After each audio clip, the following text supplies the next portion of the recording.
In 2014, Tom Maclean escaped the corporate cubicle to bring to life a business idea he'd been sitting on for way too long. It's a bottled cocktail drink called Sofi Spritz, and this year he's on target to dish out over 1 million servings of it.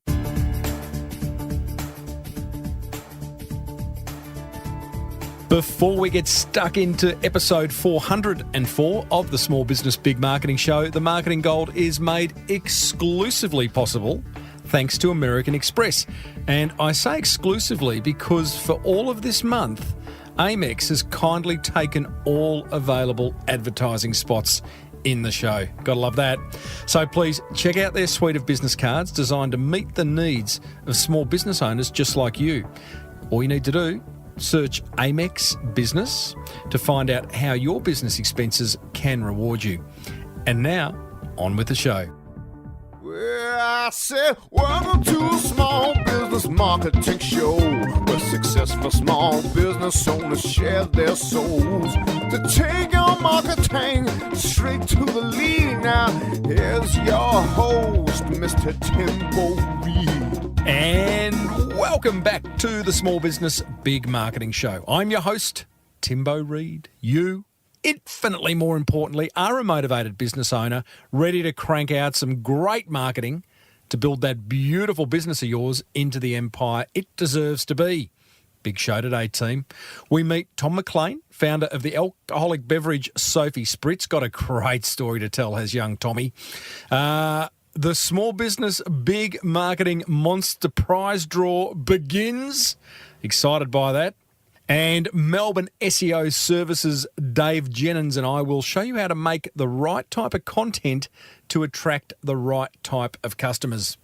As per usual, team, there is marketing GOLD dripping from the ceiling over here at Small Business Big Marketing's HQ. So let's get stuck right in. Do you need a speaker for your next conference? Recommend Timbo to your event organiser. Or better still, book him. Tim Reid, that's reid.com.au.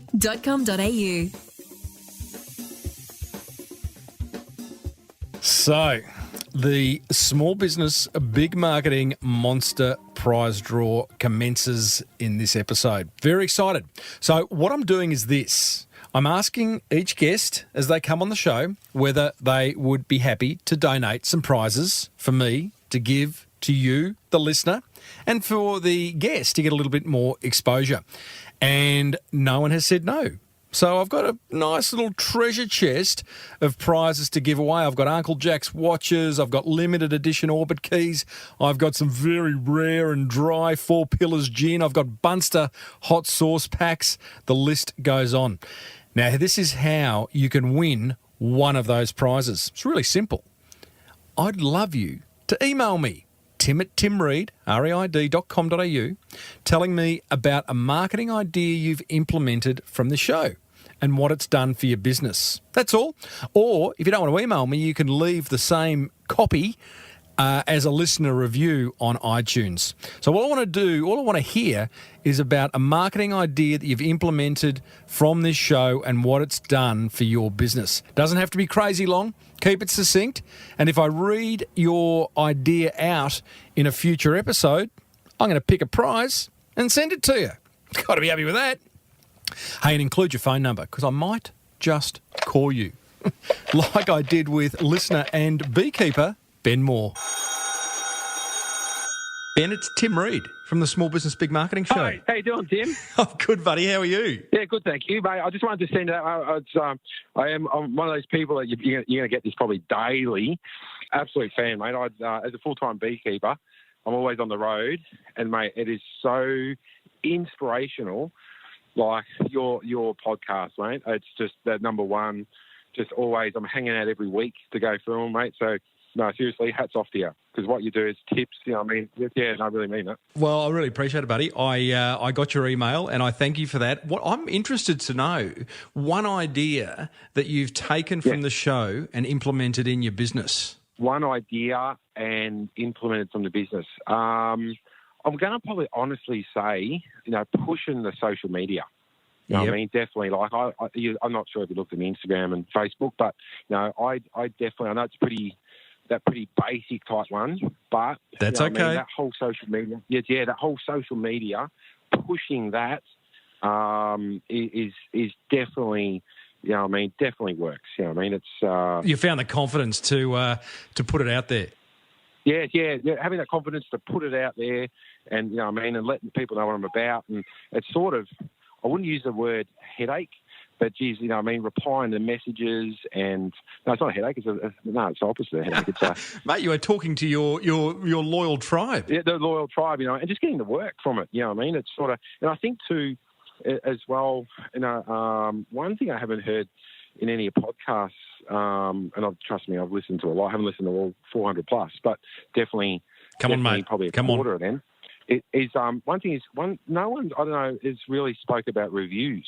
You know, what I mean, the importance of actually, you know, reviews. Yeah, So I that's have something- done an episode on that, buddy, and I'm going to email you the link to it. I'm going to put it in the show notes good for an man. upcoming episode Yeah, as well. I thought you would have. I've been just kind of been working backwards and so forth from it. But it's Yeah. no, definitely please, Tim. That'd be awesome. Benny, love your work, mate. I love your enthusiasm, and thank you so much for all your support. Yeah, no, it's awesome. I'm going to flick through a review for you on iTunes. Oh, you're a good man, and I'm going to send you a prize. Haven't chosen what prize yet, but starting this year, I'm handing out prizes for people who ring in and or email me and tell awesome. them about something they've implemented. So stay tuned, buddy. It'll be on the email. Yeah, that's awesome. That is fantastic. That All is right, Benny. very cool. Maybe in a year's time, if you want someone different talking, you know what I mean, just throwing it out there. Yeah. I'll love to have a chat and do a podcast with you. Mate, love your work. Good on you, Ben. Back to those bees. No worries at all. I love yours. You take care, Tim. Thanks See you, buddy. for the phone call. Peace. Take care. Bye.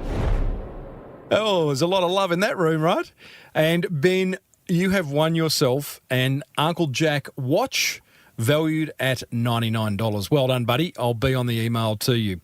So everyone else, email me, tim@timreid, reid.com.au. Tell me about an idea you've learnt from this show that you've implemented and what it's done for your business. And if I read it out, you too will win a prize. Got to love that.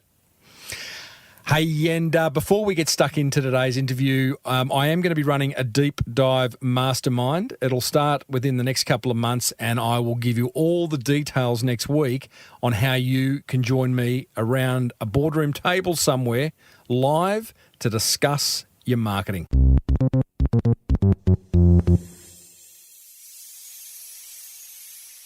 You and I are going to be meeting some amazing business owners and marketers over the coming weeks. We'll catch up with the founder of Moxie, a subscription tampon service that's smashing it, and race car legend Steve Richards, who's created a great little business scaring the pants off his clients at 300 kilometres an hour.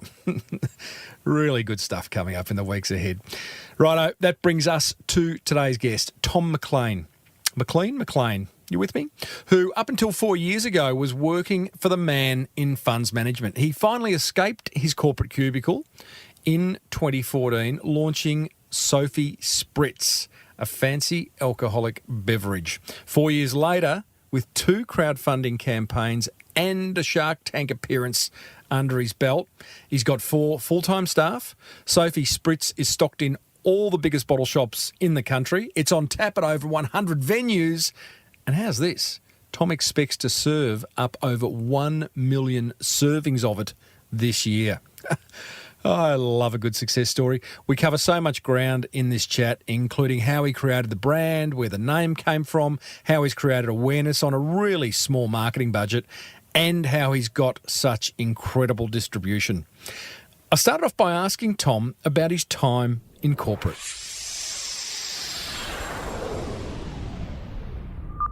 I was behind a desk and doing sales and marketing and kind of funds management, and then had been doing that for coming up on 10 years, made a shift from there into equity capital markets. Only did that for about a year.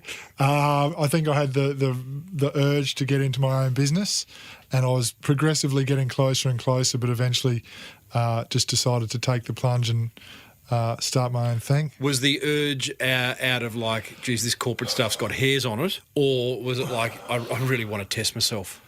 I think it was a bit of the testing myself. I was probably inspired by friends and family who I'd seen. That was kind of where my interest was always drawn, to people that were running their own business. And it could be just about anything. I always just found it the most interesting thing. I've read a lot of management books, that kind of thing. So I'd find myself kind of devouring management books, which sounds pretty weird. Not really. But then I kind of reflected on what I want to do, and I was like, geez, I can read those books pretty easily. So when you looked at these friends and family with their own businesses, what was the conversation you had with yourself?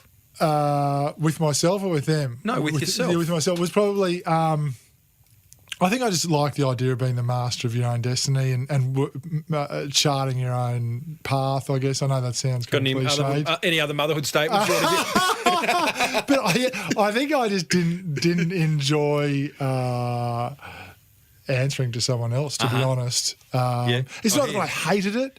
I didn't feel... I hated going out and wanted to leave for lunch a half an hour early. It was like, who's watching? Really? Yeah. And I guess I fell into sales, which I never thought I'd be in. But I guess the thing I did like about sales is if you got results, you got results. It was kind of... Sure. And now that you are a business owner... was the peering over the fence, looking at family and friends running their own business? Yeah. Was it not as hard as it's not as easy as it looked? Yeah, that's right. Yeah. No, 100%. Okay. Yeah. So you finally made the break. You can't just make a break from corporate because obviously it's comfortable, good salary, benefits. So what happened? I was in the funds management stuff for near on 10 years. Left that, got into equity capital markets. Then I thought, nah, this isn't working, even though it was a good job and cushy and, whatever. But I thought, now I'm going to leave this. I'm going to go back to what I was doing, the funds management stuff, but I'm going to do it for myself. I'm going to be a freelance kind of guy. And a few months into that, I had the idea for Sofi Spritz, and I still hadn't really that business, to be honest, hadn't really got off the ground yet.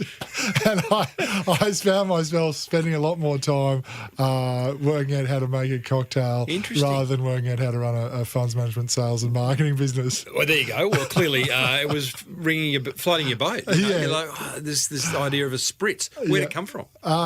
So at the time, I was living in Sydney, in Tamarama, just next to Bondi there on the Bondi to Bronte track. Nice. It was a funny little shack.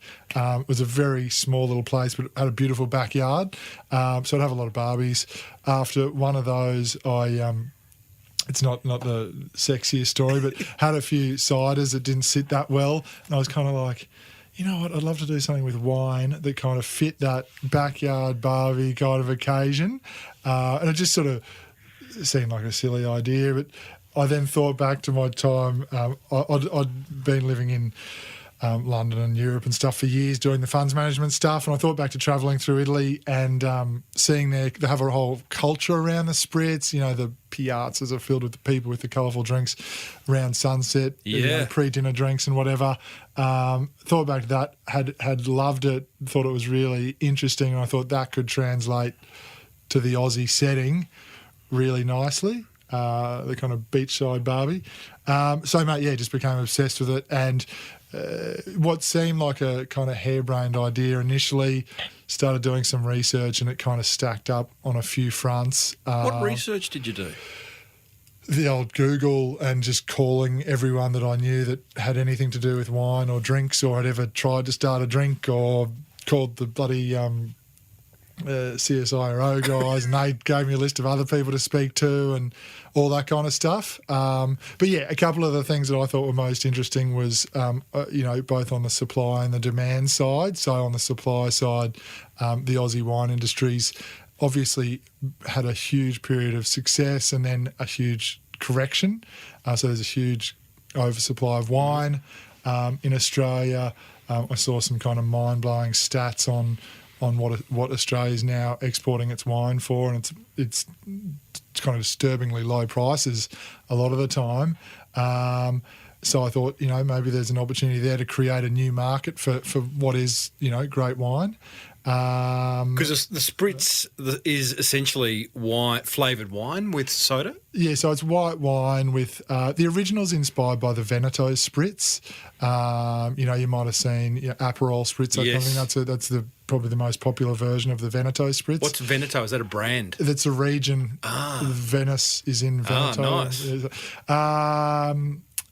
So they have had different types of spritz. So the traditional spritz is a dry white wine or a sparkling wine with a bitters. So you've had this idea. You've gone to Italy. You've romantically gone, geez, I'm seeing all these people in piazzas drinking these beautiful coloured drinks. I can bring that back to Australia. Sure, part of that, and I have seen that in those beautiful piazzas, but part of that is the piazza. Right? Yeah, true. It's So what made you think that it would work back here, and has it? I think it has. Yes. I think you wouldn't be because here if it hadn't. Mate, I think it's an outdoor lifestyle, isn't it? Like they live outdoors in piazzas.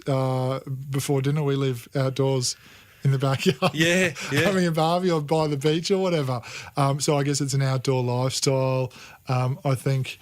Yeah, I don't know. I guess that's what I thought.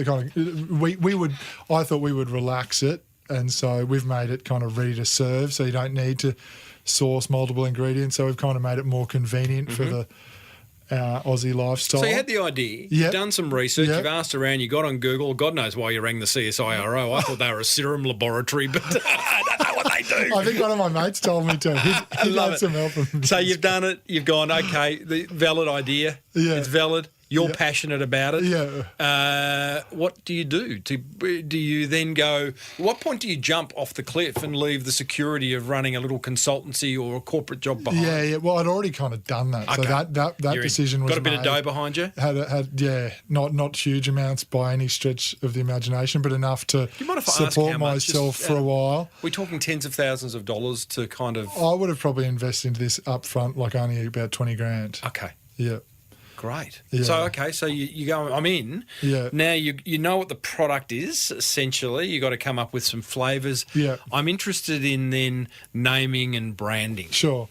So same thing. So I just called every man and his dog and anyone else every friend I had, and ended up getting introduced to some really talented guys down here in Melbourne. Charles Laubscher, who has a business called Love and Money, and the girls from Willow and Blake who created that Frank body scrub. Yeah, they've been on this show. Have they? Yeah. Oh, there you go. I've got to listen to that episode. It was all about does sex sell? Yeah, right. Well, it was, because all their Instagram, it's like soft porn, but I digress. Well, some of the similar thinking went into Sofi as went into Frank. So, it wanted to be a brand personality that came to life through the social media. So I don't want to speak for Frank and the personality there, but I guess Sofi's like wise woman of the world. She's got the Italian heritage, but she's, translated into the Aussie setting, knows how to live life well. So I mean, it's hard to summarise in a few lines, but it's something that we try and bring to life through the social media. Right. What's hard to bring to life? Well, because I think you described pretty well. So you've got this, what I'd call a brand character, or your ideal customer, and you build everything around it. So you've got your 20 grand. I mean, those girls wouldn't be cheap, and whoever else you mentioned. So, but you've gone directly to find someone who can put together some kind of brand strategy and then execute it. Yeah, I think I met them right. I think they were starting to definitely break through with Frank, but it was probably pre it really taking off. And I worked closely with Charles, who works closely with them. So I think it was win-win. But they were happy to support a little business. Which was great. Yeah. Okay. So then they come along. They do a brand strategy. They name it for you. They help with the naming, yeah. So we definitely workshopped that for a while, went through a whole heap of names. I had my own sort of ideas. I had a whole kind of look deck and whatever, what I wanted to look like. But in the end, I just tried to find people that I thought were super talented at what they did. So, I mean, on the production side, I found winemaker, Simon Gilbert, who's a fifth generation winemaker. Oh wow! And he helped get the taste right, and an expert flavourist who helped get the other components to add to the wine right, and then Simon and I so. I just recognised that I didn't have the skills, even though you naturally like your own ideas, but I was willing to let them go and go with the experts. Just tell me about surrounding yourself with super talented people, because only yesterday I was listening to an interview with Australian Dick Smith, who is dyslexic, who has, in his words, very few skills, but he's very good at finding super talented people. Yeah, right. It sounds like an expensive strategy, but maybe not? I was probably lucky. I found guys who were good but were expensive, and they were nice enough to say, go and talk to this person who's very talented but at an earlier stage in their career, and is probably looking for interesting opportunities to build on and build a career on. Sure. So I think that worked out well, but I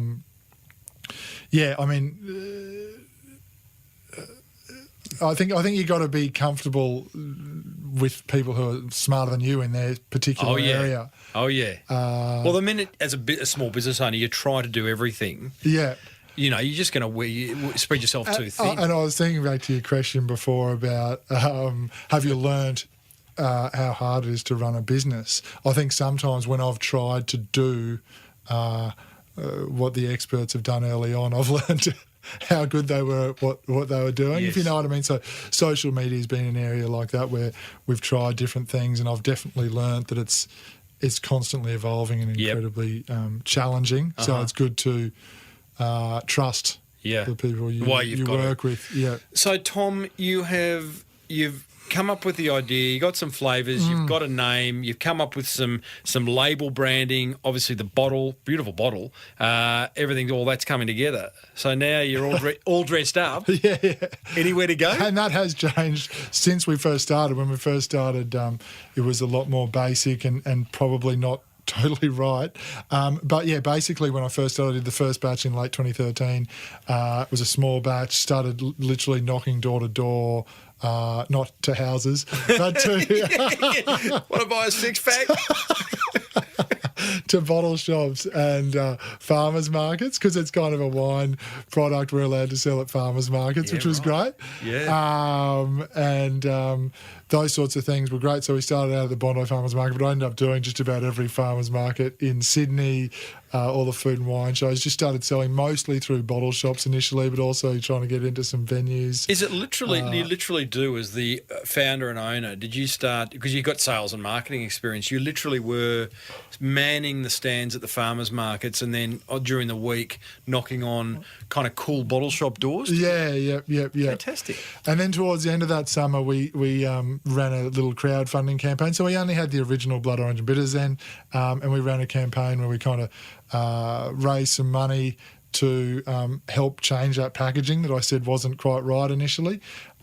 We got that up. Tell us about the crowdfunding campaign, because they fascinate me. Yeah. Was it purely to raise money to redo the branding? Basically, yeah, to redo the packaging. So the branding stayed pretty similar, but we raised just over 10 grand. So I think we had a target of 10. I think we raised a little over 11. And what'd you do it on?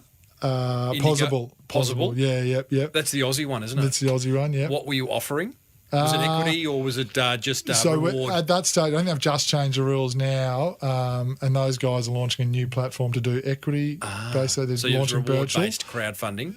Yeah, so that was reward-based. So we were basically offering drinks and other bits and pieces, but primarily, if you give us $50, we'll send you a case or two or whatever it was. Yep. And that helped generate more awareness. It helped prove up the product a little bit more publicly, because crowdfunding, I guess, helps raise that awareness. And on the back of that, we landed a trial with Dan Murphy's, which gave us a bit more scale and got us to test out that new package. So hang on, two things. Overseas listeners, Dan Murphy's the biggest wine and liquor retailer in Australia. Out of the crowdfunding campaign, you have been noticed by Dan Murphy's? Is that what I still had to approach them, but I'm confident that they saw that as what's the word? Proof of concept. You're not a dummy. There's a market there, and yeah, not a dummy. Yeah. But that's cool, because yeah. we all need a hook. We all need a reason for someone to take notice. Yeah, and I think that's right. What we're doing.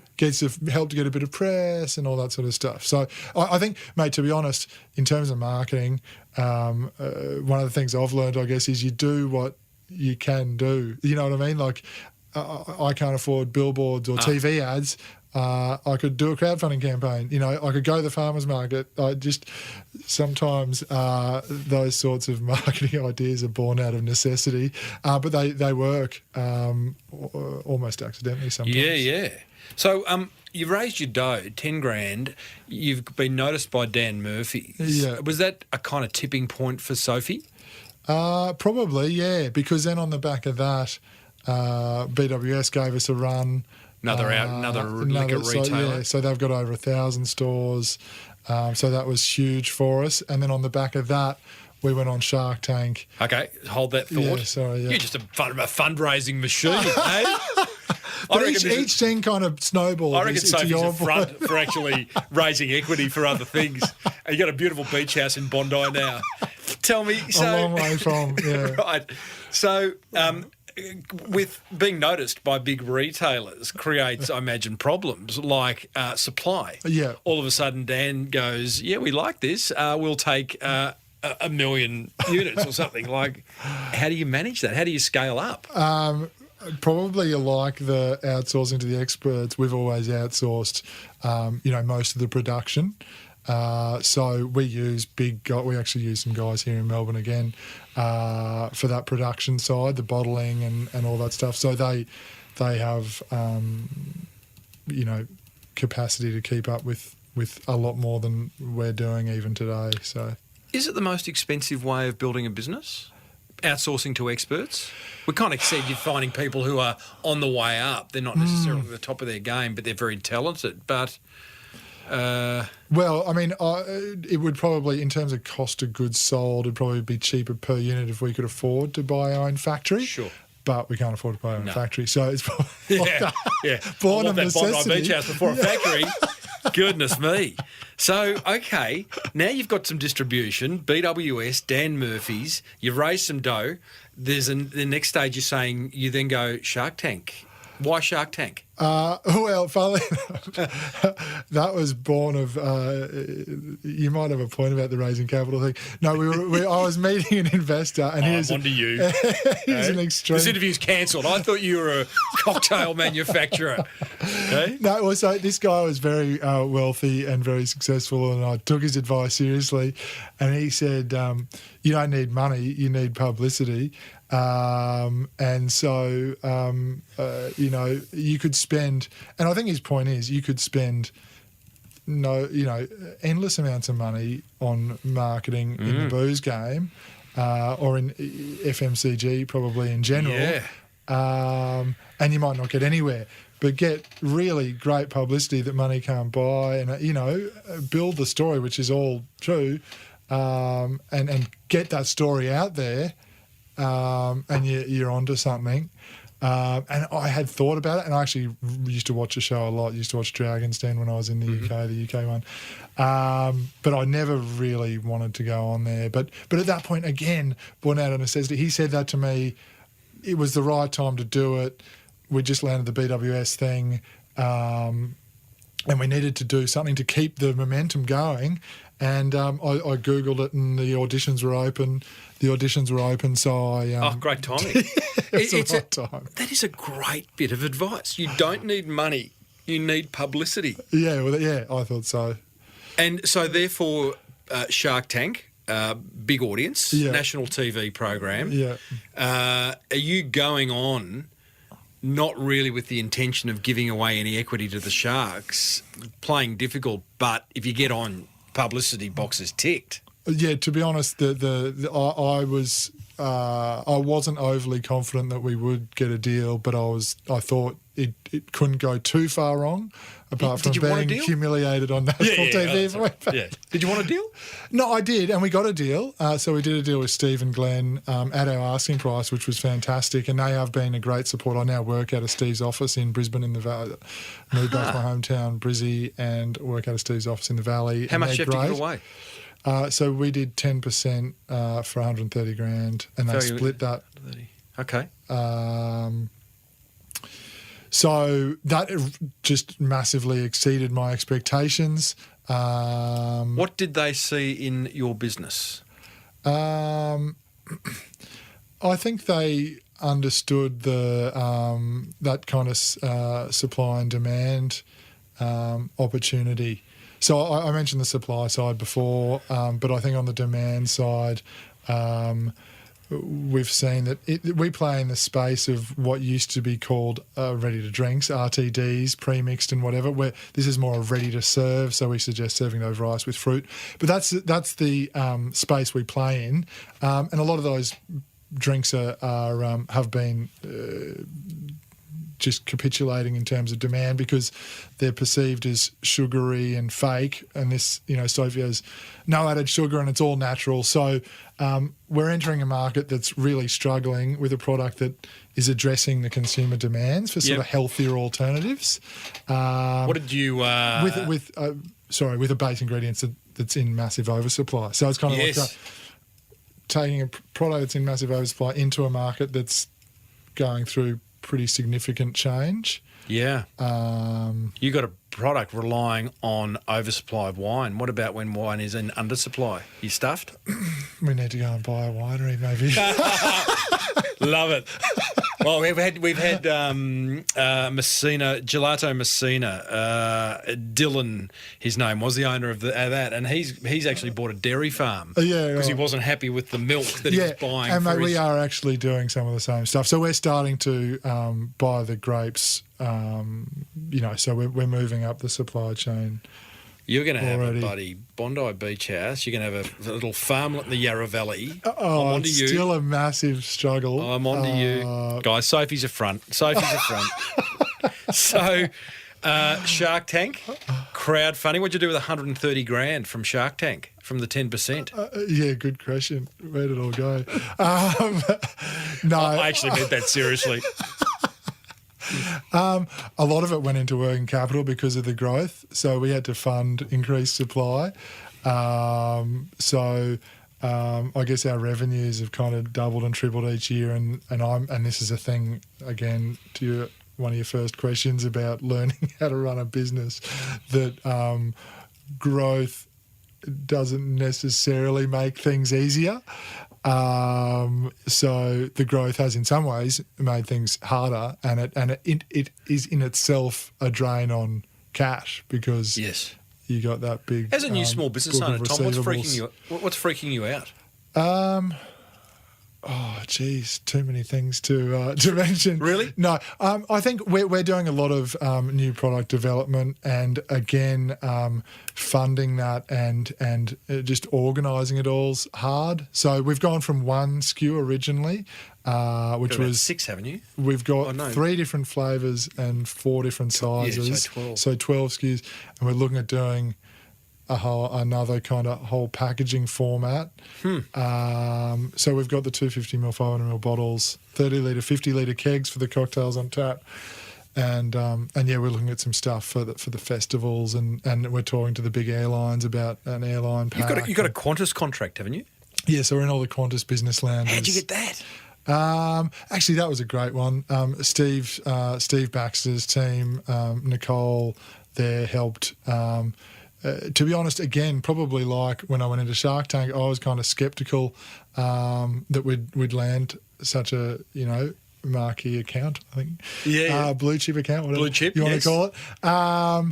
But she was just like, I'm going to give them a call, and she got us in front of them, and they loved it, and they were looking at the space at the time. Oh, wow. So again, the market trends worked in our favour, and they worked closely with the guys at Rockpool. So they had to screen it, and they really liked it too. So I guess the product had to stand up to scrutiny from people with high standards, and it did. So we were stoked. I look at these type of products, alcoholic beverage products, Tom, and as a consumer of them, you walk. There's so many these days. I mean, it used to be relatively limited. You bought a VB or a Carlton or a Island Cooler, I think, back in the day, wasn't it? A West Coast Cooler.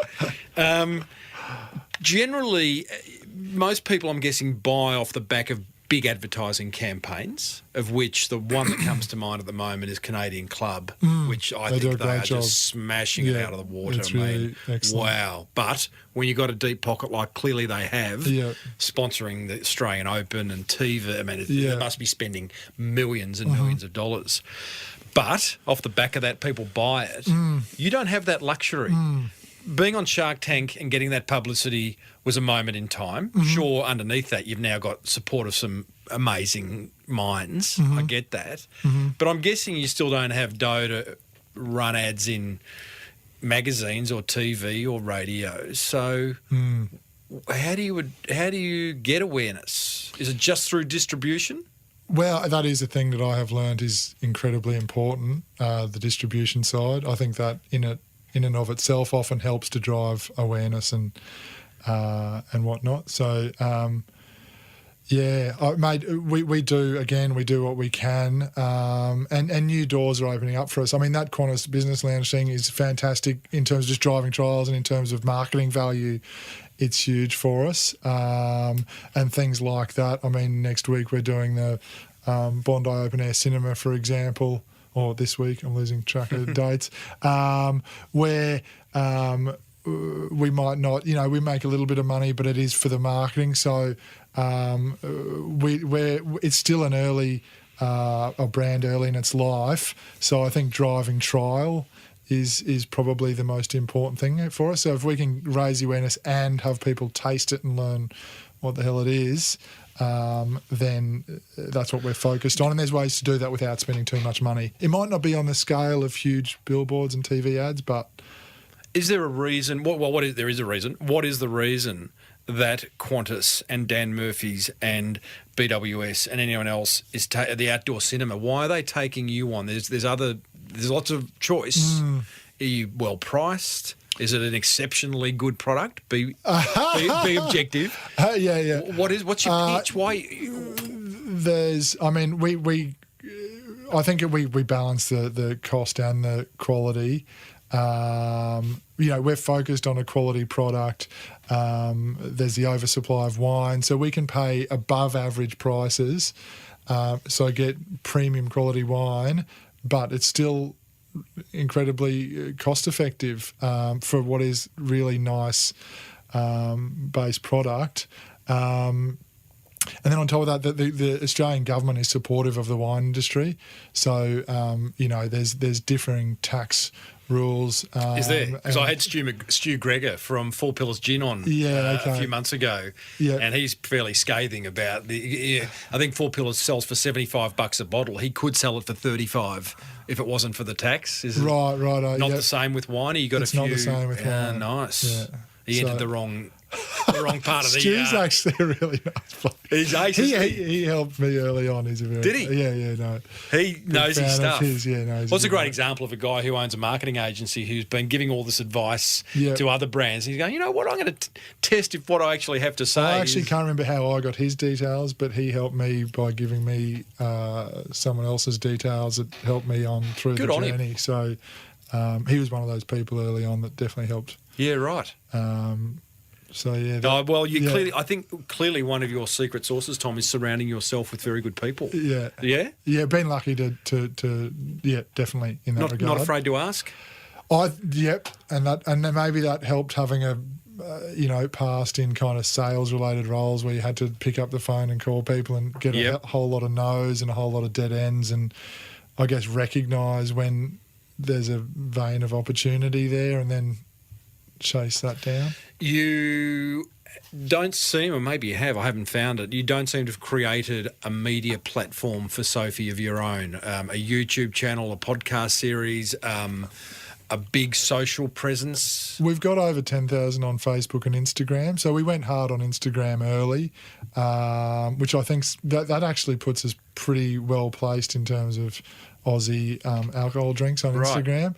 But we have been investing more lately. Still tiny amounts, but more time and energy more than anything into videos. So we do have a few YouTube videos. Yeah, I've seen your flagship one. It's nice little one, little cute kind of, what is that Italian car called, those little three-wheelers? Piaggio Arpe, or an Arpolino. Beautiful. Yeah, no, that was a bit of fun. So where's the business at now, Tom? You are 4 years old. Yeah. How many staff? Can you talk turnover? Yep. So we're aiming to serve up over 1 million Sofis this year. That's across all the different packaging formats and whatnot. So that's just kind of a head spin for me. The team has kind of doubled from last year. It was my cousin and I. She left to start a family, which was Fair enough. Really exciting for her. Really sad for me to lose her. But since then, we've got now a team of 4. So basically got an operations manager, a sales manager and a marketing manager, and myself. So, yeah, it turnover? keeps us all busy. Can't say that. Yeah, right. We'll work it out. 1 million servings, 4 stars. Gives you a feel for it. And we're kind of doubling and tripling each year. So if we can keep that up, it's starting to get meaningful. Looking back 5 years ago when you weren't doing this and maybe the idea was just a little germ of an idea, how do you feel about it all? Oh no, I wouldn't take it back. I'm so happy I made the jump. And whatever happens from here, I don't think I'll ever have any regrets for having a crack. So I'm really stoked, and we've been very lucky in a whole lot of ways. What do you say to people listening who are sitting on an idea, maybe for a new business, maybe just to take their current business to the next level, but they've just they've got pages of ideas and have done nothing. What do you say to them? Oh, mate, I wouldn't know what to say, to be honest. I used to have a lot of ideas and used to always talk myself out of them. And to be honest, they were probably pretty ordinary ideas. But the time when I had the idea for Sofi, it was the right time for me, and it's turned out, I think, to be a good idea. So I don't know, if I'd necessarily say just jump, do it, whatever the idea is. But I guess I'd emphasise what we've already been talking about, which is go out and talk to people who know what they're talking about, and don't always take negative feedback and let it kill your idea, but be prepared to run the idea up against some brick walls, and if it can't withstand a bit of hit back, then maybe it's not the best idea. But if you believe in it strongly, and I've definitely had to do that at times, if you've got a strong business case, you'll get through the naysayers, and you'll find the people who'll help you on the way, and you'll be right. Great advice. Where do people find Sofi? We're now at Dan Murphy's, BWS, Vintage Cellars, Sofi Bondi Spritz. Outdoor Cinema. Bondi Outdoor Cinema. So SofiOutdoorSpritz.com, was it? So no, just SofiSpritz.com. So SOFI Spritz, SPRITZ.com. And we've got all the stocks on there. We've got a bunch of great independent stockists as well, and a bunch of pubs now with the cocktails on tap. Good on you, buddy. Thanks, mate. You should be very proud. Hey? We'll see you next time. I'm going to open one now. Is it going to fizz if I open it into the mic? Oh, yes. There we go. I love it. I'll give it a little go. What have I got over-iced, here? mate. You need over-iced. Lemon and elderflower. Lemon and elderflower. Unusual flavour. Let me have a go. Well, there you go, team. Tom Maclean of Sofi Spritz. And I've got to say, it didn't taste too bad for a drink with elderflower in it. That said, I think I am a beer guy. Hey, coming up, I share my top 3 attention grabbers from that fireside chat with Tom, thanks to American Express, who have exclusively sponsored the entire month of this show. Got to love that. Plus, in this week's Ignite Your Site segment, you are going to discover how to create the right content that attracts the right customers.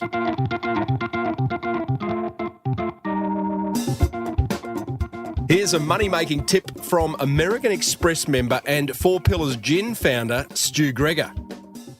I, for the life of me, don't understand why a business won't accept Amex, because what you're potentially doing is knocking back customers who want to spend money on your product or your brand or your service or whatever it is. And I frankly don't understand it. If someone wants to give me their Amex and buy 10 bottles of gin, I tell you what, I'll take their Amex, thanks very much. You're potentially also denying yourself a big chunk of corporate business as well. You know, because a lot of sales guys, a lot of guys, I know me in my own business, I use Amex. And if I go to if I ring to make a booking at a restaurant or a bar or something, I say, do you accept Amex? And they say no, I go somewhere else. So they don't even know the business they're missing out on. It beggars belief. And I often find myself having these rather awkward conversations at the with a shopkeeper or a bar owner or a restaurateur saying, why wouldn't you take it? I'll pay you the extra. I'll pay 1.5, the credit card service fee or whatever you want. Take my money. It's Business 101, really. Make it easy for people to give you money. Speaking of money, the American Express Business Explorer credit card comes with 50,000 bonus points every year, a low interest rate, and 2 points on every dollar you spend. Not to mention a couple of tickets to the very swish Amex Lounge at Sydney International Airport. Search Amex Business to find out more. New American Express card members only. Terms and conditions apply. Righto, my top 3 attention grabbers from my chat with Tom Maclean, thanks to American Express.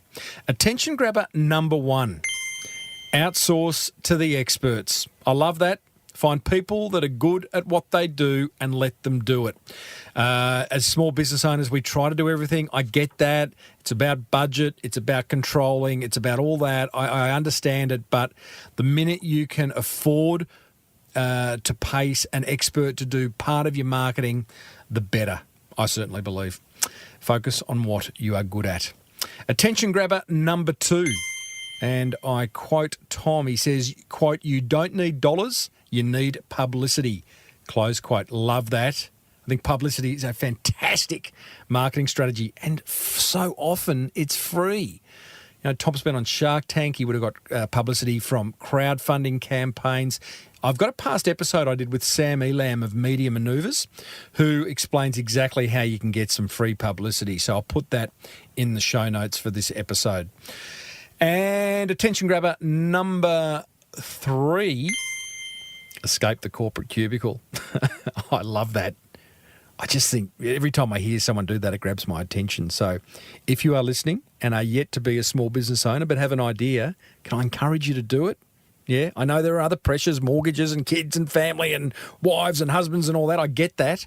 But I tell you what, it's pretty fun out here in the small business world. Hey, what grabbed your attention? Head over to smallbusinessbigmarketing.com/404. It's not an error. It's the episode number. And let me know. Ignite your site.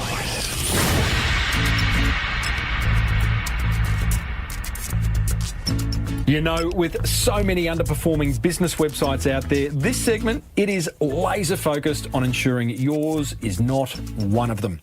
To get your website found and your phone ringing, we're joined by Dave Jennings of MelbourneSEOservices.com. DJ, what is on your mind? Timbo, so many business owners, when they start content marketing, they're making the wrong type of content. Yes. They're making this content that is not attracting the right prospects. Content for content's sake. Yeah. We worked with a domestic cleaner, perfect example. Mm-hmm. Before they started working with us, they made videos around how do I iron the perfect shirt? How do I clean the grout in my shower? Those Sounds sorts pretty of things. good. It does, but when you think about it, what type of person would be on YouTube typing in, how do I iron the perfect shirt? I might.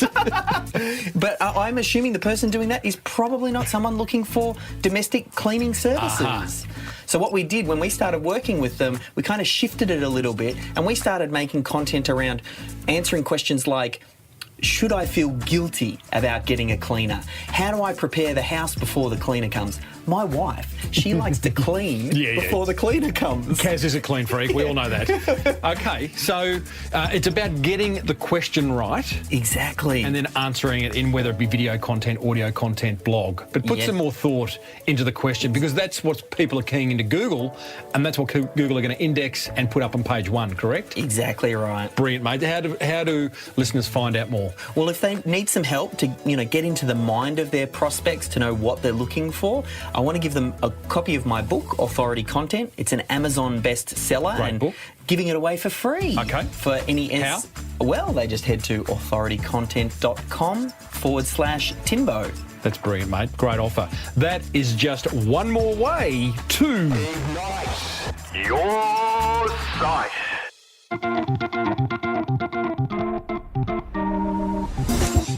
Oh, I love that segment. And I know you guys do too, getting some great feedback. Thanks to Dave Jennings of Melbourne SEO Services for that. And we're getting quite a list going of ways to improve your website. Now, you and I cover some serious marketing ground in this show. We've previously caught up with Courtney Olsen of Girl, that's GRRL, Fitness Gear. Now, she gambled 95% of her annual marketing budget on the UFC bout about a year ago between underdog Holly Holmes and the world's #1 Ronda Rousey. Courtney backed Holly, sponsored her. The rest is history. That was a great interview. And what about the chat we had with Arthur Greeno of American franchise Chick-fil-A? His marketing strategy involves breaking Guinness World Records. I love that. You'll find those episodes plus hundreds more over at smallbusinessbigmarketing.com or subscribe free on your favourite podcast app, which means that you will never, ever miss an episode. Hey, I really would love to hear from you. Now that you've got reason to send me an email, because you might just win a prize. That'd be a good thing. Tim at timreid, reid.com.au. Tell me a marketing idea you've learnt on this show that you've implemented and what impact it has had on your business. I would love to hear from you. A big thank you to American Express Business Explorer Credit Card for being the exclusive sponsor all of this month. If you love the idea of your business expenses rewarding you, which who doesn't, then search Amex Business to find out how. Hey, speaking of love, if you love the Small Business Big Marketing Show, then let another business owner or 10 know about it by grabbing their phone, opening up the podcast app, hitting subscribe when you find this show, and handing it back to them, and then going on to the next one. I'd love you if you did that. Until next week, I am Timbo Reid, always have been, always will be. Thanks for tuning in. May your marketing be the best marketing. Bye for now.